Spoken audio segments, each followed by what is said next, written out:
Trump zei, koop onze straaljagers, Canada. Zei gewoon nee. 19 miljard dollar. 88-35 gevechtsvliegtuigen. De grootste Amerikaanse wapendeal in de Canadese geschiedenis. En vorige woensdag liep Canada's NDP het parlement binnen en zei, annuleer het, alles. Koop Zweeds in plaats daarvan. Maar dit is wat dit anders maakt dan een politieke stunt. De 35 heeft een geheim dat de meeste mensen, inclusief de meeste politici, niet begrijpen. Een geheim begraven in 8 miljoen regels code. En zodra je het ziet, zul je precies begrijpen waarom Canada wegloopt en waarom 15 andere landen toekijken. De F-35 is geen gevechtsvliegtuig. Het is een vliegende computer. 8 miljoen regels softwarecode. Elk wapensysteem, elke radarscan, elk algoritme, verdreigingsdetectie, elk communicatiekanaal, alles wordt gecontroleerd door één land. Niet Canada, niet Duitsland, niet Japan, niet één van de 27 landen die ermee vliegen Amerika. Zo werkt het precies. De F-35 draait op iets dat mission data files wordt genoemd. Zie ze als digitale gevechtshandleidingen. Ze vertellen het toestel hoe het een vijandelijke sfeer 100 radar kan identificeren. Hoe het een vliegroute door vijandig luchtruim kan uitstippelen. Hoe het vijandelijke communicatie kan storen in gevecht. Nu komt het deel dat alles verandert. Deze bestanden worden geprogrammeerd door een team van 90 personen op Eglin Air Force Base, Florida, de 350th Spectrum Warfare Group. Zij herprogrammeren elke afzonderlijke F-35 op de planeet, elk land, elke missie allemaal. Vanaf Amerikaans grondgebied. Zonder die updates kan de F-35 nog steeds opstijgen. Hij kan nog steeds vliegen, maar hij kan geen modern luchtverdedigingssysteem bevechten. Een toestel van 82 miljoen dollar wordt een displaymodel van 100 miljoen dollar. Denk daar eens even over na. En nu de cruciale vraag. Bedient enig land de F-35 onafhankelijk? 1. Precies Israël. Hun variant, de F-35 IADIR, draait op volledig onafhankelijke software. Israëlische ingenieurs installeren hun eigen code, voeren hun eigen onderhoud uit, controleren hun eigen missies. Niemand in Florida beslist wanneer Israël vecht. Elk ander land op aarde, Canada, Polen, Japan, Zuid-Korea, Australië, nog 15 andere is volledig afhankelijk van dat Amerikaanse team voor gevechtsklare software. Dus wanneer je hoort dat Canada 19 miljard dollar uitgeeft aan F-35's, hoor je in werkelijkheid dat Canada 19 miljard dollar uitgeeft aan straaljagers die het niet onafhankelijk kan bedienen. Straaljagers waarbij een team van 90 personen in Florida beslist of de software werkt. Nu denk je misschien, zou Amerika die hefboom echt gebruiken tegen een bondgenoot? Dat hebben ze al gedaan. Don Davies, interim NDP-leider, Parliament Hill, 4 februari. Direct citaat. Dit is geen fictieve angst. Donald Trump deed dit met Oekraïne. Hij dreigde onderdelen voor de F-16 gevechtsvliegtuigradar in te houden. En hield ze ook daadwerkelijk in, waardoor de Oekraïense luchtmacht in de steek werd gelaten. Amerika bewapende Oekraïne en hield daarna de onderdelen gegijzeld in oorlogstijd. Canada zag dit in real-time gebeuren. Maar dit is wat Canada over de rand duwde. 29 januari, 6 dagen voordat de NDP in het parlement stond, plaatste Trump een bericht op Truth Social. Hij kondigde aan dat hij alle in Canada gebouwde vliegtuigen zou decertificeren, bombardier, jets, regionale vliegtuigen, privétoestellen. Daarna dreigde hij met een tarief van 50% op elk Canadees vliegtuig dat in de Verenigde Staten wordt verkocht. De reden: 1. Administratieve vertraging. Canada's luchtvaartautoriteit had bepaalde Gulfstream jets niet snel genoeg gecertificeerd. Dat was alles. 5425-inch Canada gebouwde vliegtuigen opereren op dit moment in Amerika. En Trump bedreigde ze allemaal. Over een veiligheidscontrole. Davies in het parlement. Direct citaat. Canada kan niet kwetsbaar blijven voor de grillen van Trump of een toekomstige president die F-35 onderdelen kan inhouden bij beleidsconflicten. Lees dat. Nog eens. Elke toekomstige president. Dit gaat niet over één man. Dit gaat over één systeem waarin het land dat je wapens verkoopt je op elk moment kan afsluiten en net heeft bewezen dat het dat zou doen. Dat is geen defensiepartnerschap. Dat is een land dat zichzelf beschermt tegen een leverancier die zojuist een bedreiging werd. Dus wat is het alternatief? De Gripen. Zweeds gebouwd door Saab. Ingevecht. Bewezen in Brazilië, Zweden en binnenkort Thailand. En hier is het verschil dat telt. Geen afhankelijkheid van Amerikaanse software. Gene team in Florida data updates. Controleerd. Geen toestemming nodig uit Washington om een gevechtsmissie te vliegen. Canada zou zijn eigen straaljagers volledig controleren. Davies in het parlement. Het aanschaffen van F-35's zal onze militaire integratie met een supermacht verdiepen, niet verminderen, dan de gegevens die dat argument waterdicht maken. Project. Plowshares, een Canadees Defensie onderzoeksinstituut, publiceerde in 2025 een rapport. Daarin stond dat de Verenigde Staten bijna 70% van alle 35 productieondercontracten ontvangen. 70%. Ondanks dat het programma beweert dat partnerlanden de voordelen gelijk delen, koopt Canada niet alleen een common gevechtsvliegtuig, het koopt afhankelijkheid. $19 miljard aan afhankelijkheid. En de leverancier heeft zojuist publiekelijk op Truth Social bewezen dat die afhankelijkheid op elk moment kan worden bewapend. Mark Carney stond in Davos, januari 2026, World Economic Forum, en zei dat het tijd is voor middelgrote machten om zich te verenigen tegen wat hij bewapende economische integratie noemde.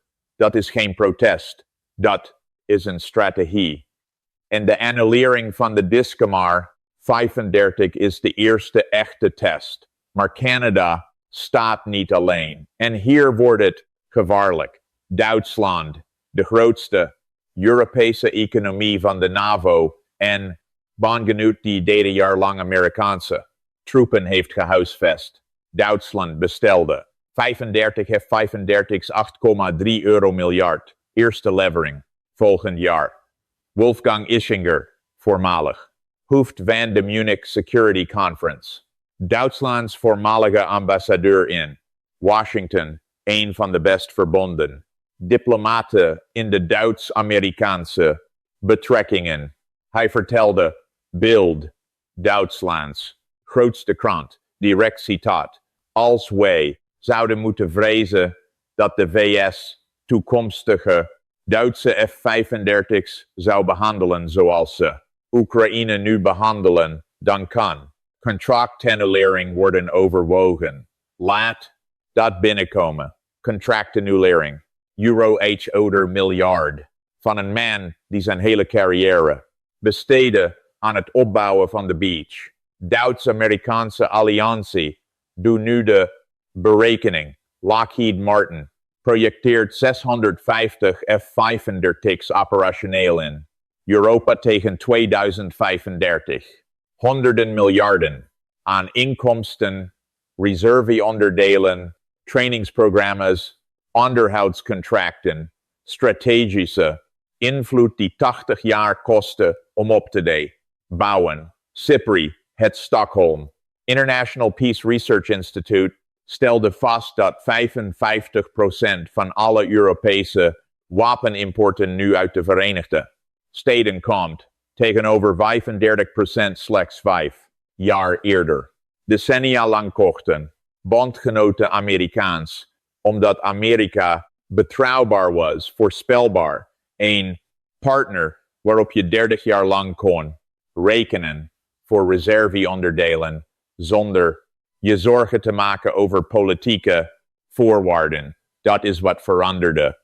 Niet de technologie, het vertrouwen. 15 landen vliegen met de F-35.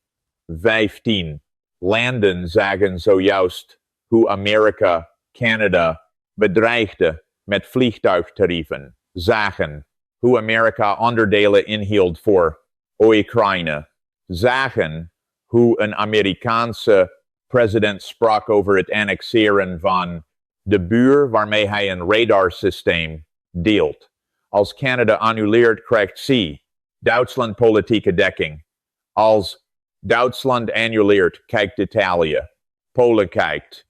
Nederland, België, Finland, Noorwegen, Tsjechië, allemaal kijken en stellen dezelfde vraag. Wat gebeurt er wanneer het land dat je wapens verkoopt de bedreiging wordt? Hier is het deel dat dit alles permanent maakt. Boze tweets verdwijnen. Verkiezingen veranderen leiders. Politieke cycli draaien. Defensiepartnerschappen niet. Wanneer een land gevechtsvliegtuigen koopt, ligt die beslissing vast voor 30 tot 40 jaar. Pilotenopleidingprogramma's, onderhoudsinfrastructuur, wapenintegratie, toeleveringsketens, volledige militaire doctrines, herontworpen rond één vliegtuig. Als Canada overstapt op Gripen, trainen. Zweedse ingenieurs, Canadese piloten. Zweedse fabrieken leveren Canadese onderdelen. Zweedse systemen sluiten aan op Canadese defensienetwerken voor 40 jaar. Amerika is permanent uit die relatie verdwenen. Als Duitsland annuleert, verschuift 8 miljard naar Eurofighter of Indes. Europees zesde generatieprogramma. Europese fabrieken, Europese banen, Europese strategische autonomie. Die inkomsten keren nooit terug naar Lockheed Martin. En we weten dat dit niet hypothetisch is. We hebben bewijs. 2019, Turkije kocht Russische 400 raketten. Amerika zette Turkije volledig uit het F-35-programma. Geen Straaljagers, geen onderdelen, geen toegang. 7 jaar later is Turkije nog steeds niet teruggekeerd. De relatie herstelde nooit. De EU heeft zojuist $162 miljard aan defensieuitgaven toegezegd. Europese raketten, Europese drones, Europese cyberoorlogsvoering. Niet omdat Europese wapens beter zijn. Omdat Europese wapens niet komen met politieke voorwaarden. Defensiepartnerschappen die eenmaal gebroken zijn, worden niet herbouwd. Toeleveringsketens die eenmaal zijn omgeleid, keren niet terug. Vertrouwen dat eenmaal verloren is, komt niet terug met een verkiezing. Bondgenoten verlaten de Amerikaanse defensie niet, omdat ze dat willen. Ze vertrekken, omdat ze geen keuze kregen. 80 jaar lang werkte de westerse alliantie niet perfect, maar het werkte. Landen, handelden, deelden inlichtingen, trainden samen, vertrouwden elkaar met hun meest gevoelige militaire technologie. Canada stond in het centrum daarvan. Vocht in elke oorlog, deelde elk radarscherm. Opende elke grens, verdiende zijn plaats niet met geld, maar met bloed. 1.300 F-35's vliegen vandaag. 27 landen, meer dan 1 miljoen vlieguren. Het grootste gevechtsvliegtuigprogramma ooit. Gebouwd op vertrouwen. En nu bedreigt het land dat het bouwde zijn eigen klanten. De commandant wende. Canadese luchtmacht vertelde het parlement dat de 35 het enige vliegtuig is dat Rusland en China kan tegenhouden. Ze heeft waarschijnlijk gelijk. Maar het argument van Davies gaat niet over capaciteit. Het gaat over soevereiniteit. Of een land zijn nationale verdediging moet toevertrouwen aan een partner die herhaaldelijk heeft bewezen dat dat partnerschap voorwaarden kent. Mijn voorspelling: Canada zal het contract dit jaar niet annuleren. Carney heeft het dus Amerikaanse samenwerking nodig op te veel andere fronten. De diplomatieke kosten zijn te hoog, maar let op de afdekking. Kleinere Europese defensiecontracten, gezamenlijke ontwikkeling met niet-Amerikaanse partners. Het soort stille diversificatie dat het begin van het einde signaleert. En let op Duitsland. Als de woorden van Ischinger beleid worden als Berlijn die annuleringsclausules activeert, zal Canada alle dekking hebben die het nodig heeft en het zal volgen. We hebben dit gedocumenteerd in handel. Bondgenoten die China voorspelbaarder noemen dan Amerika. We hebben het gedocumenteerd in energie. Biljoenen partnerschappen die weglopen. Nu zien we het gebeuren in defensie. Het patroon is hetzelfde land voor land, contract voor contract. De vraag is niet langer of Canada zichzelf kan verdedigen zonder Amerikaanse straaljagers. De vraag is of een bondgenoot het zich kan veroorloven afhankelijk te blijven van een land dat zijn partners zo behandelt. Abonneer. Je volgt elke ontwikkeling